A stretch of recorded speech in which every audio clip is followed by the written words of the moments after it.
వారసుడు, వెంకటస్వామి గారి వారసుడు, ఆదర్శవంతమైన బిడ్డ, ఒక నిరుపేద మున్నూరు కాపు బిడ్డను చేసుకున్నటువంటి గొప్ప మనసున్నటువంటి బిడ్డ వంశీకృష్ణ. ఎస్, అంతేగా సోదరులారా, ప్రజా సేవకు అంకితమైన వాళ్ళు ఎవరు కూడా ఇవి ఆలోచించరు. నేను కూడా మున్నూరు కాపు, నా సతీమణి మాదిగ కులానికి సంబంధించినటువంటి సతీమణి. ఇది ప్రజలందరూ గుర్తు పెట్టుకోవాలి. మనమంతా కలిసి ఉంటున్నాం. రేపు పొద్దుగాల బీజేపీ వస్తే ఈ బంధాలు ఉండయి, బాంధవ్యాలు ఉండయి. దయచేసి అర్థం చేసుకోమని చెప్తా ఉన్నా. ఇంకా సోదరులారా, ఇక కేసీఆర్ కు ఉన్నది ఒకటే ఒక ఆప్షన్. ఈ ఉన్నటువంటి ఆ 10వ పరక ఓట్లు భారతీయ జనతా పార్టీ దొడ్లకు తోలి ఆ దొడ్లున్న బిడ్డని ఇడిపించుకొచ్చుకుండే. ఎక్కడన్నా అమ్మా ఆడ తల్లి ఆడబిడ్డ సారదండ చేస్తుందా అమ్మ? ఎంత ఇజ్జత్ తక్కువ ముచ్చట, ఎంత ఇజ్జత్ తక్కువ ముచ్చట. తల దించుకున్నట్టు కాదా ఒక ఆడబిడ్డ ఇటువంటి పని చేయడం అంటే? తల దించుకున్నట్టు కాదా? మరి ఆ తల దించుకునేటువంటి పని చేసిన కవిత కడిగిన ముత్యం లెక్క వస్తుందని చెప్తాడు కేసీఆర్. ఏం పోసి కడగాలి? ఏం పోసి కడిగితే పోతుందా మురికి? కేసీఆర్ ఏమంటా ఉన్నాడు? నరేంద్ర మోడీకి 400 ఇస్తే 420 అవుతాడని చెప్తున్నాడు. 420 అంటే చీటర్ అవుతాడని చెప్తా ఉన్నాడు. చీటర్లు మాత్రమే చీటర్లను గుర్తుపడతారు.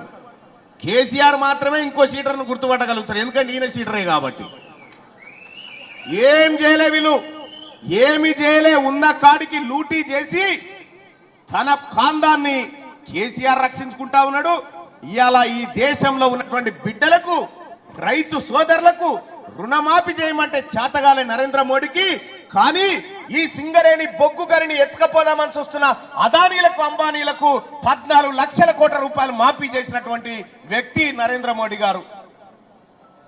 ఇలా ఓపెన్ కాస్ట్లతో గింత ఎత్తులు వేసిందాడా? అదేందో ఓపెన్ కాస్ట్ అనుకుంటారు, కానీ మన సింగరేణి బీజేపీ గెలిస్తే అని లేచి బొంద పెడతారు మనల్ని. తస్మాత్ జాగ్రత్తగా ఉండండి.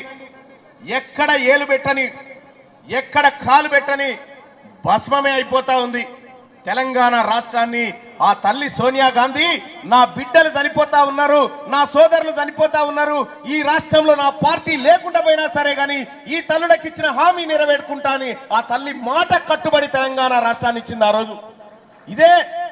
ఇదే వివేక్ వెంకటస్వామి గారు, వంశీ గారి తండ్రి, తెగించి పార్లమెంటు మెట్ల మీద కొట్లాడితే కదా తెలంగాణ రాష్ట్రం వచ్చింది. వాళ్ళ పుణ్యం కదా. ఇలా చాలా మంది మాట్లాడతారు ఏం చేసిరని. ఏం త్యాగం చేసిందో తెలుసా? వెంకటస్వామి గారి జీవిత చరిత్రను నేను చెంచల్గూడ జైల్లో నన్ను బందీ చేసినప్పుడు ఆ పుస్తకాన్ని, మేరా సఫర్ అనే పుస్తకాన్ని నేను చదివిన. అందులో ఆయన పడ్డ కష్టం, అందులో ఆయన పడ్డటువంటి శ్రమ, ఎంతమంది పేదోళ్లకు ఇండ్లు కట్టించి ఇలా కాంగ్రెస్ పార్టీకి ఒక లాయల్ కుటుంబంగా ఉందో మీ అందరికీ తెలుసు.